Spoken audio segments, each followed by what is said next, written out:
اقرأ وربك الأكرم الذي علم بالقلم علم الإنسان ما لم يعلم صدق الله العظيم وصدق رسوله النبي الكريم. میرے محترم اساتذہ کرام اور میرے بھائیو دوستو، السلام علیکم ورحمۃ اللہ وبرکاتہ. سامعین محترم، آج مجھے جس موضوع پر لب و کشائی کی جسارت کرنے کا موقع ملا ہے وہ ہے اسلامی نظام تعلیم. سامعین محترم، یہ ایک مسلمہ حقیقت ہے کہ کامیابی اور ناکامی کی باغ دوڑ میں نظام تعلیم وہ واحد ذریعہ ہے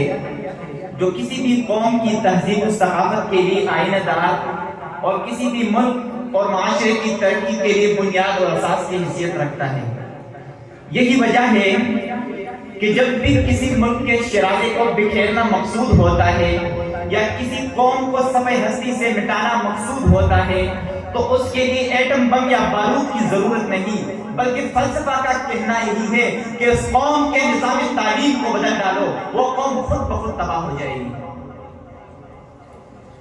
اس ناکار نظام تعلیم سے پیدا ہونے والے ڈاکٹروں کے ہاتھوں مریض مرتے جائیں گے، انجینئرز کے ہاتھوں عمارات تباہ ہوتی جائے گی، قومی رہنماؤں کے ہاتھوں انسانیت کا قتل ہوتا رہے گا، قومی معیشتدانوں کے ہاتھوں دولت تباہ ہوتی جائے گی اور ججز کے ہاتھوں انصاف کا قتل ہوتا رہے گا.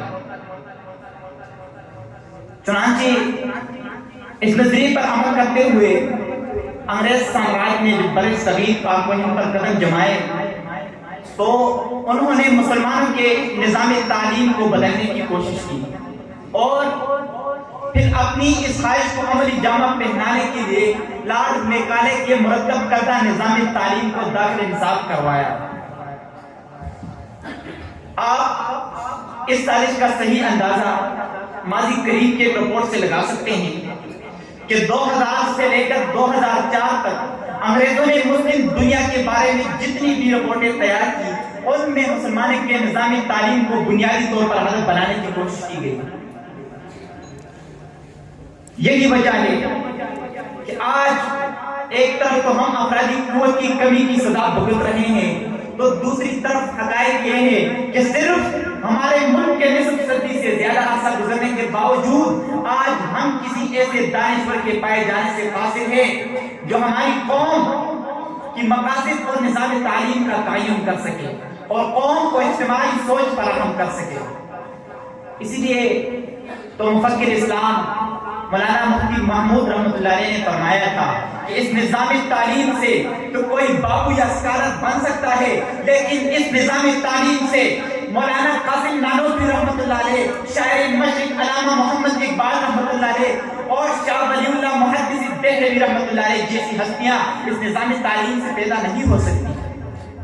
اسی لیے تو اکبر الہ آبادی کیا خوب فرماتے ہیں کہ یوں تو قتل میں بچوں کے وہ بدنام نہ ہوتا،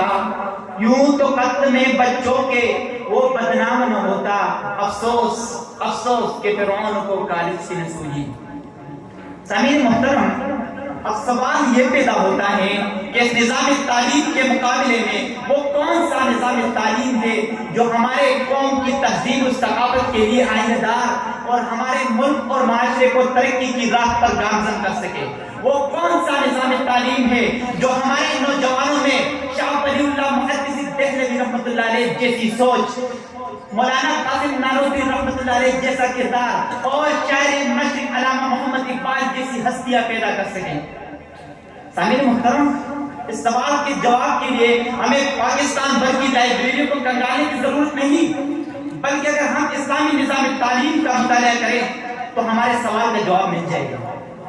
کیونکہ اسلامی نظام تعلیم ہی ہے جو طلباء کرام کو اعلیٰ اخلاق اور اعلیٰ اقدار سکھاتا ہے. اسلامی تعلیم ہی ہے، اسلامی نظام تعلیم ہی ہے جس سے نہ صرف رہنما یا اس قوم کے سچے اور محب وطن لیڈر پیدا ہو سکتے ہیں بلکہ بڑے بڑے سائنسدان، بڑے بڑے انجینئر اسلامی نظام تعلیم سے پیدا ہوئے ہیں. یہ ایک دعویٰ نہیں بلکہ تاریخ شاہد ہے کہ جابر بن حیان، ابن الہیثم، ابو علی سینا، الفارابی جیسے عظیم سائنسدان اسلامی نظام تعلیم سے پیدا ہوئے ہیں. آج چاند تک پہنچنے کا دعویٰ کرنے والے شاید اس بات سے ناواقف ہے کہ 8ویں صدی عیسوی میں سب سے پہلے مصنوعی چاند ایجاد کرنے والے حاکم بن ہاشم اسلامی نظام تعلیم کے تربیت یافتہ تھے. سب سے پہلے اینک کا شیشہ اور اڑنے کے معجز ابو القاسم اسلامی نظام تعلیم کے تربیت یافتہ تھے. لاہور کے تاریخی شاہی قلعہ اور شاہی مسجد کا انجینئر اسلامی نظام تعلیم کا تربیت یافتہ تھا. دوستو حقائق تو داستان تو ان حقائق کی بڑی طویل ہے، لیکن ضرورت صرف اس بات کی ہے کہ اسلامی نظام تعلیم کو ترویج دی جائے. اس لیے تو میں آج کے مجمع میں دینی یونیورسٹی تمام طلباء کرام سے درخواست کرتا ہوں کہ تعلیمی اداروں میں اسلامی نظام تعلیم کے پھیلانے کے لیے ایک پلیٹ فارم پر متحد ہو کر ایک ہی پرچم کے سائے تلے ایک ہی قوت بن کر علماء حق کی سرپرستی میں کردار ادا کرے. انشاءاللہ کامیابی کا ستارہ آپ کی حق میں ہی چمکے گا، کیونکہ یہ ایک حقیقت ہے. وَقُلْ جَاءَ الْحَقُّ وَزَهَقَ الْبَاطِلُ إِنَّ الْبَاطِلَ كَانَ زَهُوقًا وَمَا عَلَيْنَا إِلَّا الْبَلَاغُ الْمُبِينُ.